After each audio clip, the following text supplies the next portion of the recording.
말씀하신 경고라. 오늘 하나님 말씀의 제목입니다. 경고라는 말을 들으면 축구 팬인 저에게는 언젠가 손흥민 선수가 경고를 받는 장면이 떠오릅니다. 상대편 골대 가깝게 공을 몰고 가던 손흥민 선수가 태클을 당해 넘어졌습니다. 그런데 곧 옐로우 카드를 받습니다. 심판은 손 선수가 페널티킥을 유도하려고 과도한 액션을 취했다고 판단했던 것입니다. 특유의 울 것 같은 표정으로 억울해하는 모습이 선합니다. 꼭 운동 경기가 아니라 해도 우리는 곳곳에서 그와 같이 경고받는 모습을 목격할 때가 많이 있습니다. 어떤 이들은 억울해하고 어떤 이들은 분노합니다. 우리가 주인공이 될 때도 없지 않습니다. 학창 시절에 벌점, 그게 경고지요. 벌점 받고서 마음을 추스릴 수 없어서 그렇게 억울함에 분노했던 그런 날들이 떠오르는 분들 없지 않습니다. 괜한 오해로 직장에서 감봉까지 받는 그런 경고를 받는 성도를 보았습니다. 참 억울하고 참 힘들어하는 그런 모습이 눈에 선합니다. 오늘 본문에 경고받는 사람들이 나옵니다. 이들도 억울해하고 분노할까요? 아닙니다. 억울해하지 않습니다. 오히려 기분 좋은 표정을 짓습니다. 감사하고 기뻐합니다. 정말 그렇습니다. 본문의 경고라는 말은 히브리어 마사라는 단어입니다. 1차적인 뜻은 무거운 짐입니다. 무거운 짐이니까 어감이 부정적입니다만 이 무거운 짐이 꼭 나쁜 상황만을 나타내는 것은 절대 아닙니다. 좋을 수도 있어요. 무거운 짐이 순금덩어리라 생각해 보십시다. 그리고 그것이 내 거예요. 내 집으로 운반하는 것입니다. 그러면 어떤 마음일까요? 기쁘죠. 즐겁죠. 무거울수록 더 좋을 것입니다.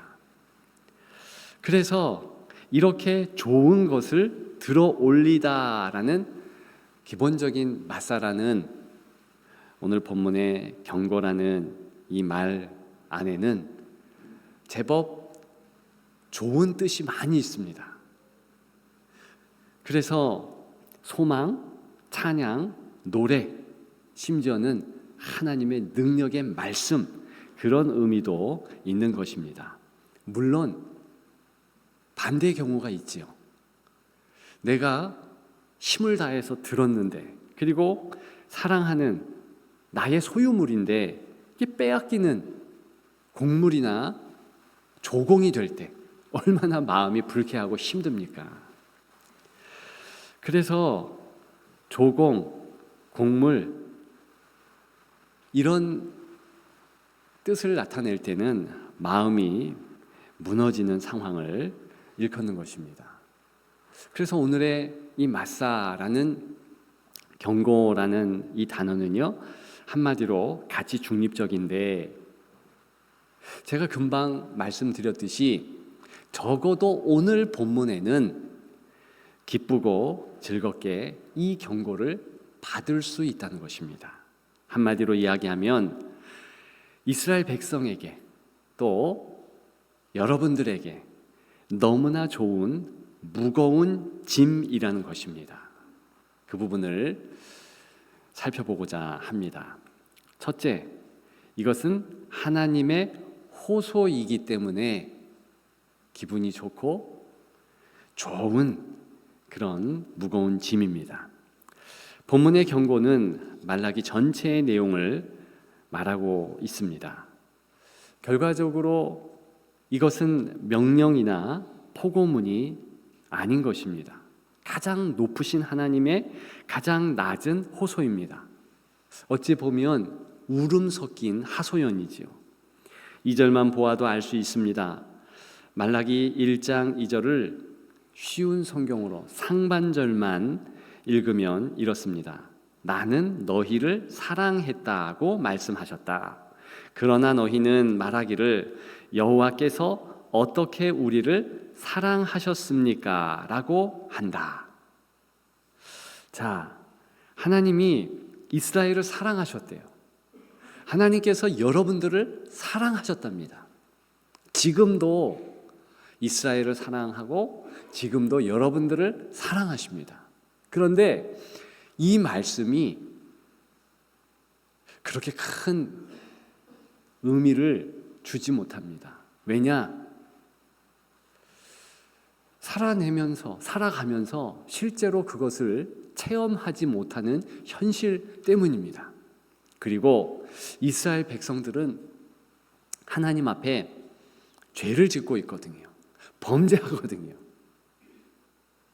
그런데 이상하게 하나님께서 이스라엘 사람들이 회개하고 그들이 내가 잘못했습니다, 용서하옵소서, 그렇게 나와야 함에도 불구하고 그렇지 않고 오히려 하나님께서 오늘 본문에서 이렇게 호소하며 내가 너희를 사랑했다, 지금도 사랑한다, 돌아와라, 목소리를 높인다는 것입니다.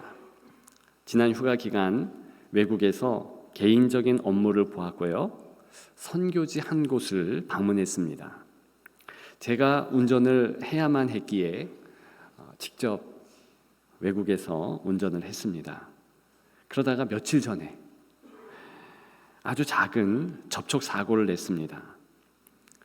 사이드 미러로 상대 차량을 스크래치한 것입니다. 근데 얼마나 당황했는지 모릅니다. 그래서 빨리 나왔죠. 상대편 차주도 나왔습니다. 그런데 제 당황한 얼굴을 아예 쳐다보지도 않고 스크래치 난 차만 보았습니다. 말 섞기도 싫어하는 눈치였고요. 그 작은 스크래치 때문에 실제로 경찰을 부르고 철저히 보험 처리하는 그 모습을 보면서 저는 정말 외국인으로서 마음이 무너졌습니다. 그리고 차주에게 하소연하고 싶었어요. 나 외국인이다. 그리고 이 지역을 내가 처음 운전했고 낯설기 때문에 어쩔 수 없이 스크래치 되었다. 제가 볼 때는 이렇게 침으로 좀 이렇게 건드리면 없어질 것 같은 그 같은 작은 스크래치인데 제발 봐줘라. 근데 이분은 매몰차고요. 제가 가끔 그와 비슷한 스크래치하는 사고를 그 이전에도 내기는 했는데 그와 같이 화내고 경찰까지 부르는 그런 분은 처음 봤습니다. 그 마음이 울적한 그런 한날을 보내게 되었습니다. 만일에 이 차주가 저에게 걱정하지 말라고, 비록 새 차지만 스크래치 난 거 아무것도 아니라고, 당신 마음에 스크래치 난 거에 비하면 그 별거 아니라고 이러면서 저를 다독이면 얼마나 좋을까. 더 나아가서 당신 상처받은 마음을 위로해주기 위해서 한 끼 식사나 같이 하자. 좀 더 나갈까요? 스크래치 난 당신의 차 내가 렌트해 주겠다. 여러분, 이러면 저는 정말 기절할 듯합니다. 기절할 것 같아요. 절대로 현실적이지 않은 그런 상상일 뿐이고요. 실제로 제가 살아가면서 그렇게 사고 당한 차주가 그와 같은 일을 선행을 했다는 것을 들어본 적이 없습니다. 혹시 여러분 들어보셨습니까? 아무튼 전혀 그런 것을 생각할 상황도 아니죠. 그런데 오늘 본문을 자세히 살피며 생각해 보면 하나님께서 그와 같은 차주와 같은 상상 속의 역할을 행했다는 것 아니겠습니까? 범죄는 사람이 했어요. 잘못도 사람이 했습니다. 다 사람이 했어요. 1000번 100번 빌어 마땅합니다. 그런데 오늘 본문에 의거하면 하나님께서 하소연하시는 거예요. 너 잘못한 거 알아. 너가 실수한 거 알아. 범죄한 거 알아. 그런데 내가 사랑하거든. 내게 돌아와야 되거든. 이렇게 말씀해 주시는 것입니다. 그런 주님이시기에 죄진 우리가 나아갈 담력을 얻지요. 은혜의 보좌 앞에 담대히 나아갈 수 있는 것입니다. 그 주님만 붙드는 여러분들 되시기를 주님의 이름으로 축복합니다. 두 번째로, 왜 이 본문의 이러한 경고는 우리에게 힘을 주고 무거운 짐이지만 기쁨까지도 줄 수 있겠습니까? 이것은 하나님의 위로이기 때문입니다. 말라기 시대, 오늘 본문이 쓰여진 당시의 정황은요, 참 힘듭니다. 바벨론에 의해서 나라가 망했고 포로로 끌려간 이후의 시대입니다. 어떤 이들은 외국에 정착할 수밖에 없었고, 어떤 이들은 고국 땅으로 돌아왔지만 외국 땅에 있는 자나 돌아온 자나 모두 다 힘든 그런 현실이었다는 것이지요. 경제적으로도 어렵습니다. 사회적으로 어려울 수밖에 없는 것은 이들의 안전이 보장되지 않으니까. 외국 땅은 외국 땅이라서, 국내는 이제 다 폐허가 된 거리요, 군대도 없는 곳이므로 안전 보장이 되지 않으므로 가장 어려웠던 그런 시기였다는 것입니다. 영적으로는요, 침체기였죠. 믿는 이들조차도 하나님의 사랑을 의심할 수밖에 없었습니다. 왜 이와 같은 어려움이 우리에게 있는 것인가? 버림받았다고 확신했습니다. 그렇지 않았다면, 하나님이 사랑하신다면 이렇게 힘든 환경은 없었을 것이라고 확신하고 있었습니다. 우리도 그렇지요. 물질적인 어려움이 계속된다고 생각해 보십시다. 그거 한 가지 사실에도 마음이 무너집니다. 저희 가정이 예전에 그랬잖아요. 저희 부모님이 참 힘들어 하시더라고요. 자녀의 일이 어려워집니다. 믿었던 자신의 건강이 좋지 않아집니다. 기도했는데 계속 고통과 고난이 있을 때 우리는 하나님의 사랑을 의심하지 않을 수 없습니다. 약하기 때문이지요. 물론 말라기에 나타난 이스라엘 백성들 참 못됐습니다. 어떻게 이렇게 하나님 앞에서 하나님이 사랑한다, 내가 너희를 참으로 기뻐한다, 그렇게 다가오시는데 매몰차게 거절하고 그 하나님 앞에서 범죄할 수 있겠습니까? 근데 한편으로 그들 입장에서 또 우리의 형편 하나하나 따져보면 나름 힘든 거예요. 나름 어려운 겁니다. 그래서 무너지고 힘든 것이지요. 바로 그때에 1장 2절 하반절에 하나님은 이런 말씀으로 위로하시고 역사하십니다. 1장 2절 상반절은 읽어드렸죠? 그럼에도 한 번 더 쉬운 성경으로 같이 나누면, 여호와의 말씀이다. 나는 너희를 사랑하였다고 말씀하셨다. 그러나 너희는 말하기를 여호와께서 어떻게 우리를 사랑하셨습니까? 라고 한다. 그 이후에 계속해서 하반절 읽어드리면, 여호와의 말씀이다. 에서는 야곱의 형제가 아니냐? 나는 야곱을 사랑했으나 에서는 미워했다. 내가 에서의 산악지방을 폐허로 만들고 그의 땅을 광야의 여우들에게 넘겨주었다. 자, 지금 현실적인 문제 때문에 하나님의 사랑을 의심하고 있습니다. 경제적으로 어렵고 건강에 이상이 있고 많은 어려움이 있는데 정작 하나님은 죄송합니다. 뚱땅지같이 다른 말씀을 하시는 거예요. 과거의 일을 들추는 것이지요. 너 에서라는 원수가 있었지. 그렇게 말씀하시는 것입니다. 우리는 성경 읽으면서 에서가 누군지 야곱이 누군지 정도는 알고 있습니다. 이 에서는 야곱의 형이었죠. 창세기 보게 되면 그런데 지독히 야곱과는 핀트가 어긋나고 사실 야곱을 끝까지 힘들게 한 인물입니다. 나중에 야곱의 자손들, 이 에서의 자손들이 계속 힘들게 합니다. 오늘 본문의 에서라는 말은 사실 에서의 후손을 이야기하는 것이고, 그 4절에는 그 에서의 후예를 일컫는 에돔이라는 표현으로 그렇게 정확하게 찝어서 나오고 있습니다. 아무튼 오랜 기간 에서의 후예가 이 야곱의 후예인 이스라엘을 괴롭혔습니다. 민수기 20장 같은 곳에 보면 이제 가나안 땅에 진군해서 사려고 하는, 이제 그곳에 정착하려고 하는 중차대한 시간에 이 에서의 후예들이 방해를 놉니다.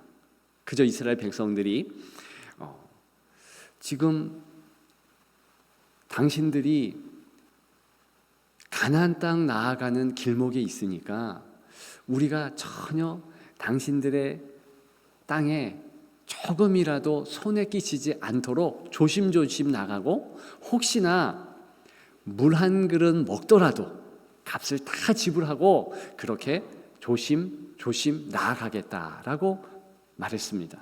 근데 이런 지하에 거절합니다. 만일 우리 땅에 조금이라도 당신들이 들어오면 우리는 전쟁을 하겠다. 이스라엘 백성들이 울컥했죠. 화가 났지만 하나님께서 형제 민족이므로 우회하여 가나안 땅으로 들어가라. 그래서 이들이요 이동 다른 곳으로 우회하면서 참 어려움을 크게 겪습니다. 가네스 바네아 같은 곳도 지나게 되고, 거기서 아시는 분 아시겠지만 큰 어려움을 겪지 않습니까? 누구 탓입니까? 바로 에서 민족이. 그 이후에도 가나안 땅에 정착한 그 시점부터 시시종종 괴롭히는 겁니다. 이렇게 바벨론에게 망했고 포로로 끌려간 시대에도 그들을 계속 끊임없이 괴롭히는 것이 에돔 족속, 에서의 후예였고요. 조금만 잘못해도 개인적으로 밀고 하고 민족적으로 자꾸 바벨론에게 말했던 민족이 바로 이 에돔의 족속들이라는 것입니다. 그런데 실제로 오늘 말씀처럼 가만히 보니까 이들이 망했어요. 이들이 없어졌어요. 이들이 물러나갔습니다. 그러네? 이렇게 깨달았겠지요? 사실 오늘 본문의 에서는 원수와 원수 같은 모든 상황의 통칭입니다. 이스라엘 백성들이 깨닫지 못했지만 하나님이 여기까지 에벤에셀로 인도하셨다는 겁니다. 이 부분은 우리도 같습니다. 우리가 현실의 문제에 깊게 마음을 뺏기면 어떻게 됩니까? 10년 전, 5년 전, 몇 년 전에 하나님께서 나를 돌봐주셨고 하나님의 지키심이 있어서 내가 여기에 있게 된 것을 이제 까먹게 됩니다. 마음이 불편하죠. 힘들게 되지요. 저도 저희 가정이 쉽지 않았습니다. 그런데 10년 전, 5년 전 계속 하나님께서 모든 문제 상황을 해결하셨어요. 우리 민족만 한번 생각해 보십시다. 지금 지난주부터 힘든 일이 있습니다. 우리가 민족을 위해서 기도해야 할 때입니다. 그런데 우리 민족이 어떤 민족입니까? 하나님의 지키심이 있는 민족입니다. 우리 사회, 문화 한번 생각해 보시면 얼마 전까지 코로나로 힘들었잖아요. 그런데 다 물러갔어요.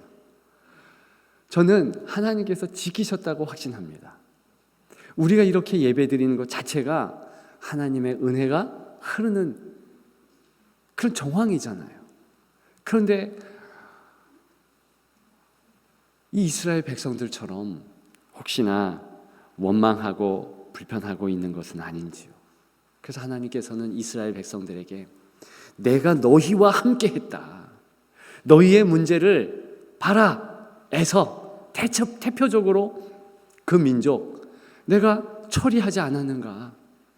그러면서 한 말씀을 4절에도 계속합니다. 이제 그들은 흔적도 없이 사라질 것이고 그들이 재기할 수 없을 것이고 너희의 원수들이 다 그럴 것이다. 이것이 하나님의 말씀이십니다. 저와 여러분들 우리의 과거 여러분들의 힘들고 어려운 것을 하나님께서 지금까지 다 간섭해 주셔서 없이 해 주셨어요. 그렇기 때문에 우리는 지금 또한 지금의 문제, 지금의 어려움, 지금의 고통도 곧 하나님께서 섭리하시고 다 물리쳐 주시고 없애 주신다는 확신이 있게 되는 것입니다. 그런 우리의 현실 다시 한번 살펴보고 하나님의 위로가 있다. 하나님의 함께하심의 흔적이 있다. 그것을 꼭 기억하시는 여러분들 되시기를 주님의 이름으로 축복합니다. 마지막 세 번째, 하나님의 약속임으로 좋습니다. 기뻐합니다. 4장 3절에 보게 되면 치료하는 광선을 하나님께서 비추신다 그랬어요. 외양간에서 나온 송아지같이 우리가 뛴다 그랬습니다. 이스라엘 백성들이 그렇고 우리도 그렇다. 저는 송아지를 길러본 적이 없습니다. 아마도 여기 계신 분들이 대부분 그러시리라 봅니다만 그런데 다른 동물은 키워봤습니다. 개를요 한 100마리쯤 어릴 때 키워봤어요. 그런데 이 개들이요 우리에 갇혀 있다가 이렇게 풀려 나오는 것을 보면은요 얼마나 날뛰고 좋아하는지 모릅니다. 꼬리를 치고 아마도 외양간에서 나온 송아지같이 뛴다 그런 모습이겠지요. 가장 기뻐하는 모습, 그 모습의 최상급이 이 모습입니다. 우리가 그렇게 된다는 것입니다. 이것은 예수 그리스도를 통하여 가능케 됩니다. 말라기는 이러한 메시아 예수 그리스도에 대한 약속, 금방 말씀드린 4장 3절에 치료하는 광선 예수 그리스도 일컬으며 또 3장 1절 언약의 사자가 임하신다. 예수 그리스도 말씀하고 있는 것입니다. 또한 3장 6절 나 여호와는 변하지 아니하리니 야곱의 자손들아 너희가 소멸되지 아니하리라. 이것이 다 메시아를 통한 하나님의 천폭적인 은혜를 주신다. 그 약속이거든요. 이 약속을 끝으로 구약이 종결됩니다. 그리고 신약이 시작됩니다. 말라기의 마지막 장을 넘기면 바로 마태복음 1장이지요. 마태복음 1장 1절 아브라함과 다윗의 자손 예수 그리스도의 계보라 그랬습니다. 이 계보는 세계라는 뜻이에요.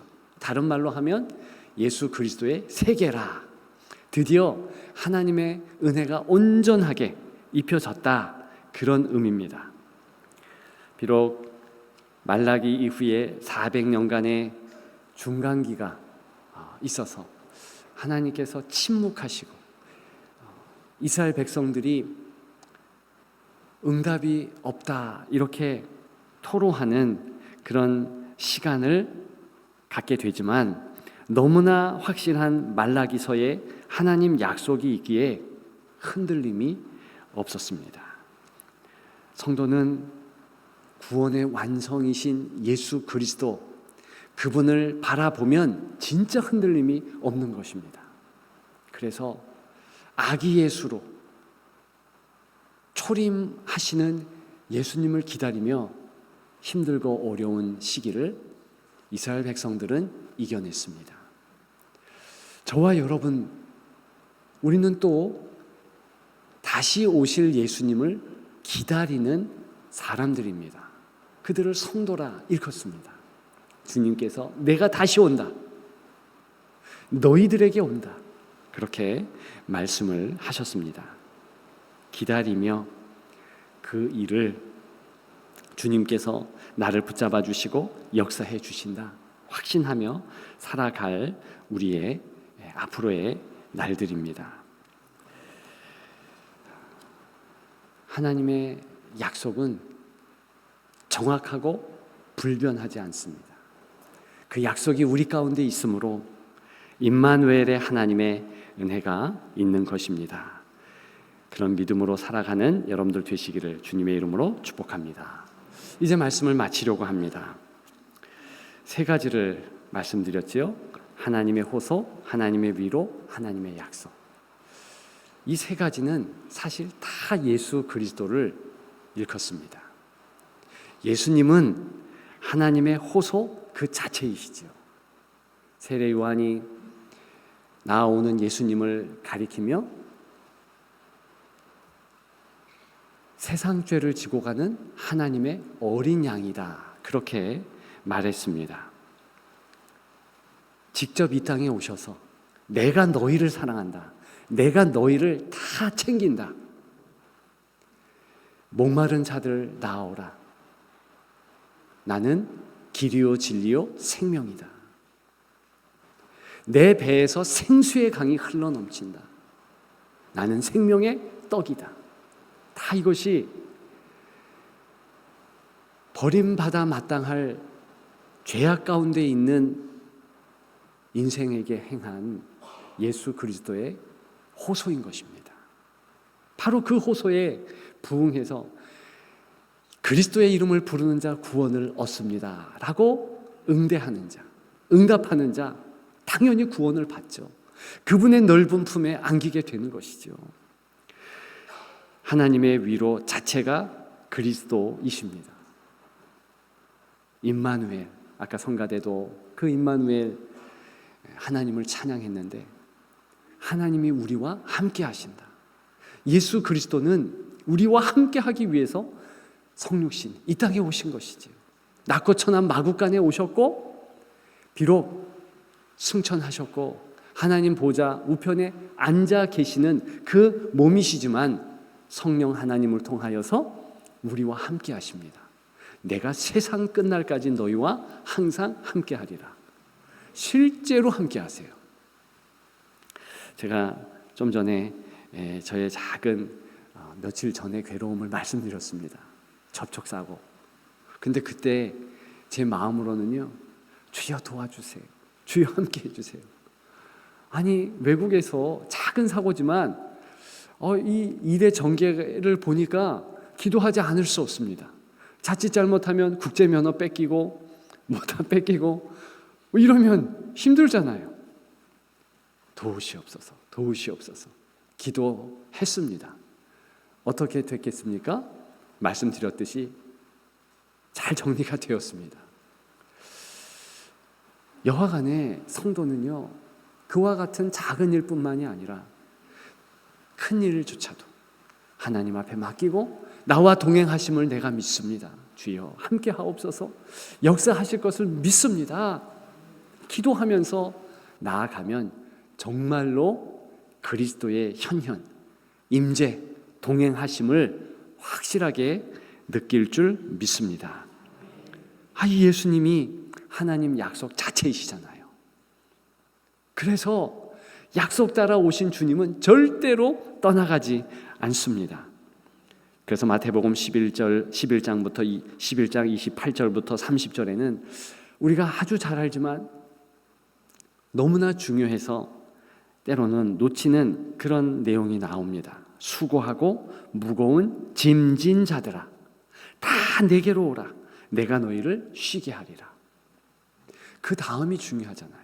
그저 하나님 앞에 인생의 모든 수고, 아픔, 근심, 염려, 걱정 그것만 다 맡기라는 뜻이 아닙니다. 그 뒤에 보니까 29절에 나는 마음이 온유하고 겸손하니 나의 멍에를 메고 배우라. 30절에는 이는 내 멍에는 쉽고 내 짐은 가벼움이니라. 이렇게 말씀하셨어요. 다시 얘기하면 물물 교환이 있는 것이죠. 우리의 죄의 짐, 인생의 큰 무거운 짐을 다 십자가 그늘에 내어놓고, 그리고 거기서 끝나는 것이 아니라 취할 것이 있는데 주님의 가벼운 짐, 그것입니다. 멍에라는 것입니다. 뭘 의미하겠습니까? 주님을 따를 때 때로는 부담이 있습니다. 주님을 따를 때 힘든 것도 있습니다. 어려울 것도 역시 있을 것입니다. 일례로 내일 특세, 새벽기도, 날씨 진짜 추운데 어렵지 않을까요? 그런데 주께서 야 모여서 기도하라, 기도하자 명령하십니다. 어떻게 해야 됩니까? 싫지만 짐이지만 해야 하는 것입니다.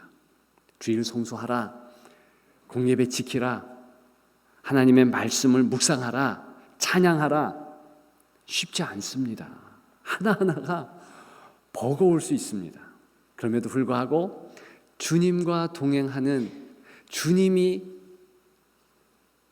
졌으면 좋겠다라는 그러한 짐을 질 때 우리는 쉼을 얻는 겁니다. 은혜를 알게 되는 것입니다. 그러면서 승리하는 것입니다. 여전히 힘들고 어렵습니까? 그러나 괜찮습니다. 주님께서 함께 하십니다. 낙심하기에는 아직 이르고 절망하기에는 아직 소망이 있습니다. 그리스도께서 끊임없이 관심을 가지시고 우리를 붙잡아 주심으로 그 주님 때문에 강건해지는 대림절, 이 귀한 기간 되기를 주님의 이름으로 축복합니다. 축복합니다.